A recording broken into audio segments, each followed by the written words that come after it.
Salam dan selamat malam Bapak, perkenalkan nama lengkap saya Damaris Meti dengan NIM 1734030024, jurusan Sosiologi Fakultas Ilmu Sosial dan Ilmu Politik, mahasiswa di Universitas Nusa Cendana Kupang, semester 7 kelas A reguler sore. Di sini kami disuruh oleh dosen pengasuh Bapak Lazarus Jahamat untuk membuat video dari mata kuliah kajian seminar masalah-masalah sosial untuk memenuhi syarat perkuliahan. Jadi baik Bapak, di sini saya akan membahas poin pertama tentang masalah sosial ekonomi politik. Bagian pertama, pendekatan sosiologis untuk masalah sosial.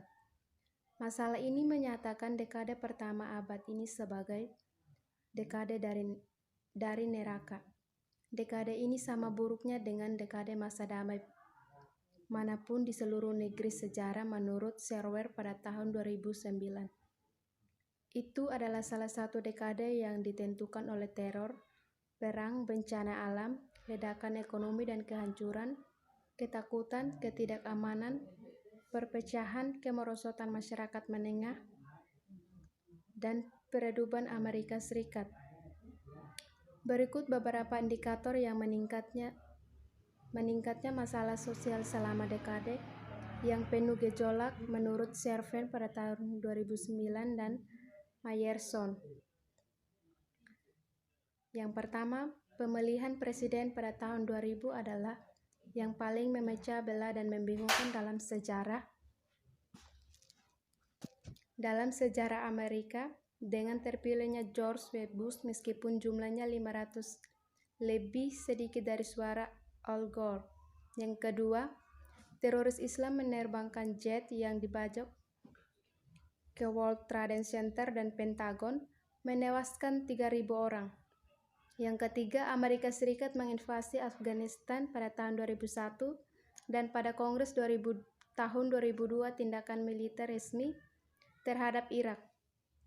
Perang ini menelan biaya sekitar 2 triliun, nyawa lebih dari 5.000 orang Amerika Serikat dan ratusan ribu yang tidak diketahui orang Irak dan Afghanistan, dan selanjutnya mengguncang Timur Tengah.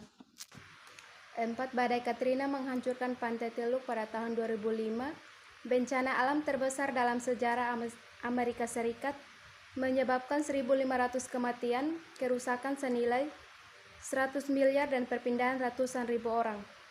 Tanggul yang melindungi New Orleans diketahui tidak memadai sebelum dan mereka tidak bertahan. Tanggapan oleh pemerintah federal dari negara bagian sangat tidak memadai setelah bencana. Yang keempat, pasar saham kehilangan 26% selama dekade ini. Pada tahun 2008 menurun menjadi 34% dan SP 50% menjadi 38%, yang terburuk menurun sejak tahun 1930-an. Yang keenam, pengangguran meningkat lebih dari 2 kali lipat menjadi 10% pada akhir dekade ini. Penciptaan lapangan kerja bersih selama dekade tersebut adalah nol. Dalam beberapa dekade terakhir, pekerjaan rata-rata keuntungan penciptaan adalah 20% menurut Herbert pada tahun 2010. Populasi resmi Amerika Serikat melampaui angka 300 juta pada tanggal 17 Oktober 2006 dengan jumlah 2.043 orang ketika pembaca tipikal indeks berusia sekitar 52 tahun. Amerika Serikat diperkirakan akan menambahkan 100 juta orang, hanya mencapai 400 juta. Apakah akan menyatakan seperti ketika Anda mencapai usia parabaya dengan tambahan 100 juta? Akankah masalah hari ini akan dihilangkan atau dikurangi, atau akankah mereka mempertimbangkan masalah ini? Yang keenam, imigrasi dan pencolakatan Amerika Serikat. Imigrasi dari Amerika Latin dan Asia mendorong pertumbuhan populasi. Sekitar setengah dari 100 juta orang Amerika Serikat adalah imigran dari anak-anak mereka yang lahir di Amerika Serikat. Setengah dari 100 juta berikutnya adalah para imigran atau anak-anak mereka. File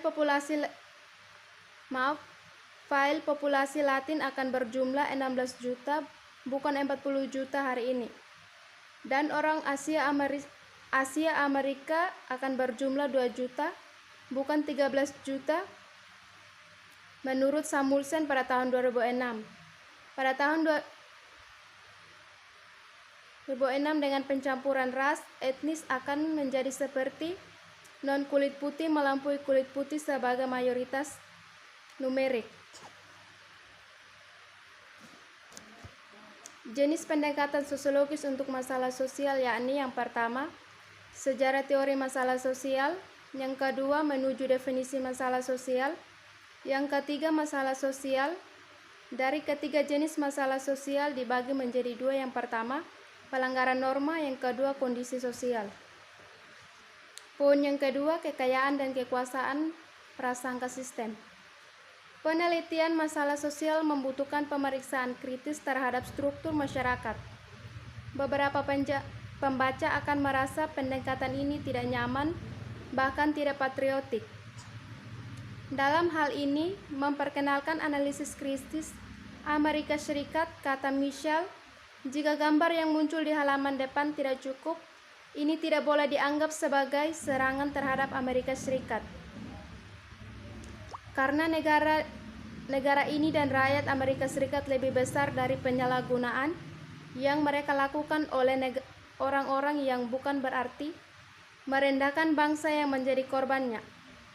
Kebesaran sebuah negara harus diukur oleh sesuatu yang lebih dari penguasa anggaran militer, alat dominasi dan kehancuran, dan perusahaan raksasa yang menguntungkan kebesaran sebuah bangsa dapat dikeluhkan oleh kemampuannya untuk menciptakan masyarakat bebas dari kekacauan. Ekonomi konsentrasi dari kekayaan perusahaan. Ekonomi selalu didasarkan pada prinsip kapitalisme. Namun, ekonomi saat ini jauh dari sistem perdagangan bebas.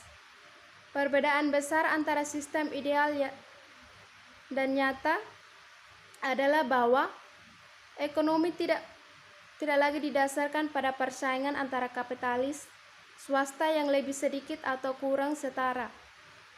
Hal ini sekarang didominasi oleh perusahaan-perusahaan besar yang bertentangan dengan teoritis ekonomi klasik, kontrol permintaan dari pemerintah daripada menanggapi tuntutan baik sistem ekonomi, mungkin sekali untuk meningkatkan ukuran dan kekuatan perusahaan.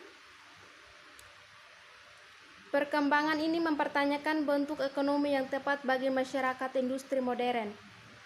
Menurut Karl Marx pada tahun 1818 sampai 1883 adalah salah satu teori sosial terbesar dalam sejarah. Ide-idenya telah menyulutkan kaum revolusioner dan revolusi. Tulisan-tulisannya pemilik dampak yang sangat besar pada setiap ilmu sosial. Kontribusi intelektualnya dalam bidang sosiologis mencakup yang pertama pengembangan model konflik masyarakat, yang kedua teori perubahan sosial berdasarkan antagonisme antara golongan sosial, yang ketiga pemahaman bahwa power utama berasal dari produksi ekonomi, dan yang keempat keprihatinan mengenai asal-usul sosial dari keterasingan. Krisis lingkungan global. Setiap bentuk polusi yang baru saja dijelaskan mengancam kehidupan manusia. Bagian ini berfokus pada ancaman lingkungan bumi itu sendiri.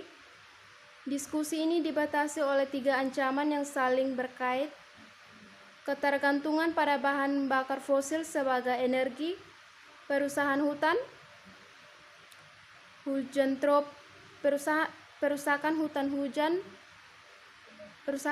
hutan tropis, dan peringatan global. Ketergantungan revolusi industri yang paling mendasar, pengganti otot manusia dengan pengganti otot manusia dengan hewan dan dengan mesin yang didorong oleh bahan bakar fosil. Bahan bakar ini berupa batu bara, minyak, dan gas alam. Juga digunakan untuk pemanasan, pemasak, dan penerangan. Demikian hasil presentasi dari saya. Jika ada kata-kata yang salah mohon dimaafkan. Sekian dan terima kasih.